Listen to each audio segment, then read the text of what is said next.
네, 여러분들 안녕하십니까, 평림장입니다. 오늘은 주말인 만큼 필수적인 부분만 설명을 하려고 하고요. 영상 짧게 가도록 하겠습니다. 그래서 어제 영상에서도 좀 보충할 내용이 있는데, 이 USDT, USD는 테더 값이 달러 가치를 얼마나 잘 준수를 하느냐, 이것을 알 수가 있습니다. 그래서 5월 12일 같은 경우에는 이런 식으로 한번 깨고 지금 현재는 잘 따라가고 있다는 것을 볼 수가 있는데요. 현재 찌라시로는 이 테더에 대해서 UST가 움직여줬던 것처럼, UST가 한번 무너졌을 때는 이런 식으로 무너졌는데, 그 전에 테스트 구간이 있었죠. 그래서 세력들이 한번 테스트하고 완전히 무너뜨린 것이다, 이렇게 말들을 하는데, 이 테더도 그런 식으로 공격이 들어간 것 같다라는 찌라시가 돌고 있습니다. 근데 이 부분은 사실 USDT가 UST처럼 되면은 사실 암호화폐 시장은 전체는 망하게 되는 거니까 정말 큰 뉴스라고도 볼 수가 있는데, 아직까지 오피셜된 정보는 없습니다. 일단은 체크하고 가도록 하겠습니다. 그리고 어제 내용에서 제가 말씀드린 부분이 한 가지가 있었는데, 우리가 차트를 보게 되면은 저는 이번 차트를 DCB라고 정의를 했어요. 그래서 뭐 4시간 봉으로 보나 1시간 봉으로 보나 현재는 반등이 나오고 있는 걸 알 수가 있고, 큰 추세는 하락 추세인데 이 장 안에서 반등이 나오고 다시 하락 추세로 가기 위한 데드캣 바운드, 그런 차트 형태를 띄우고 있다라고 말씀을 드렸습니다. 그래서 단기적으로는 반등이고 장기적으로 봤을 때는 그냥 하락세를 유지를 한다라고 말씀을 드렸어요. 저는 잘 이해가 안 되지만은 헷갈려 하시는 분들이 있더라고요. 뭐 애매모호하다라고 평가를 하시거나, 근데 저는 그냥 하락으로 보고 현재 장에 개입을 안 하고 있습니다. 점은 다시 한번 말씀을 드릴게요. 그래서 DCB가 진행이 되면 차트 형태가 어떻게 진행이 되냐? 이것은 나스닥을 보시면 되고요. 지난 12월부터 지금 현재까지 DCB로 인해서 무적의 13K를 깨고 현재는 11K 매물대를 보러 가고 있습니다. 뭐 반등은 조금 관찰이 되기는 하는데 그다지 큰 반등은 나오고 있지 않습니다. 자, 그 다음이 루나 소식인데요. 루나 측에서 무언가 준비를 하고 있다고 합니다.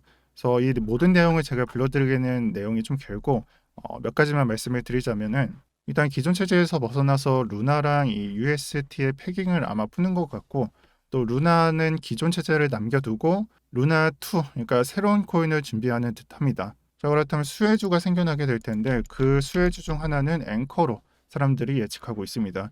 그리고 UST와 루나 측은 아무래도 덜 수혜를 잇는다, 그런 사람들의 생각이 좀 큽니다. 일단은 루나 측에서도 아무런 대비 없이 그냥 가만히 있는 게 아니라 새로운 체제를 준비하고 있다라고 보시면 될 것 같습니다. 정말 역대급 사건인 것 같은데 잘 해결될 수 있었으면 좋겠고요. 자, 그리고 대략적인 제가 그리고 있는 추후 방향성에 대해서 말씀을 드릴게요. 저는 여기서 횡보를 하든 뭘 하든 전혀 저는 상관이 없다라고 생각을 합니다. 하지만 여러분들이 좀 고려하고 있는 것은 이 구간에서 저점이 나오고, 즉 이 구간에서 저점이 나오고요. 그 다음에 반등장을 생각할 수 있지 않냐, 더 큰 반등도 생각해 볼 수 있지 않냐, 그런 생각을 하실 텐데요. 만약에 그렇게 된다면은 거래량이 이렇게 진행이 돼야 됩니다. 이 저점에서 정말 말도 안 되는 거래량을 찍은 다음에 그 다음에 거래량이 늘어나면서 또는 좀 커진 다음에 뭐 줄어들든 어떤 식으로 해든 이 거래량이 최저점을 찍은 다음에 반등이 나와야 합니다. 그런 면에 있어서는 줄줄이 세면서 거래량이 낮아질 수밖에 없고요. 이 면에 있어서는 여기가 저점이라고 체크를 할 수가 있습니다. 하지만 제 생각은 여기가 아니죠. 20K 부근을 보고 있습니다. 20K 부근이 되려면 어떨까요? 디시벨을 거친 다음에 하락이 나오면 되겠죠. 근데 이번 하락이 되게 빠르죠. 2017, 18년도에는 한번 상승하고 이런 식으로 고점 낮추는 형태로 이 바닥을 다진 다음에 하락이 발생을 시켰어요. 그래서 횡보하는 구간이 굉장히 길었고요. 이 구간은 횡보하는 구간이 아니라 한 번에 빼주는 구간이 길게 되었어요. 그렇다면 제가 예상한 제 시나리오에는 이 바닥권에서 어느 정도는 횡보하는 기간이 나을 수도 있다라고 보고 있고, 구체적으로 이 바닥을 찍게 되는 시점으로는 1에서 2개월, 그러니까 지금으로부터 2주나 한 2달 뒤쯤이라고 생각을 하고 있고, 정말 빠르게 되면 2주로, 정말 늦게 되면 2개월로 보고 있습니다. 간혹 이런 말을 할 때마다 사람들을 헷갈려 한다고 하세요. 상승과 하락을 둘 다 점친다. 이걸 구분해 주시는 게 좋겠습니다. 상승을 하면은 파동이 그냥 이런 식으로 가는 게 아니라 잘게 쪼개보면은 상승 하락 이렇게 진행이 되죠. 그럼 단기적으로는 이 지점에 있으면은 하락이 있고, 그리고 장기적으로는 상승을 볼 수가 있습니다. 저도 똑같아요. 하락의 개념도 똑같이 하락할 때 하락 상승 하락, 그래서 단기 반등이 존재를 하고 사람들이 이 짧은 것을 보고 데드캣이라고 부르고요. 그래서 작은 추세는 상승이지만 큰 추세는 하락이다라고 말씀드리는 것과 같습니다.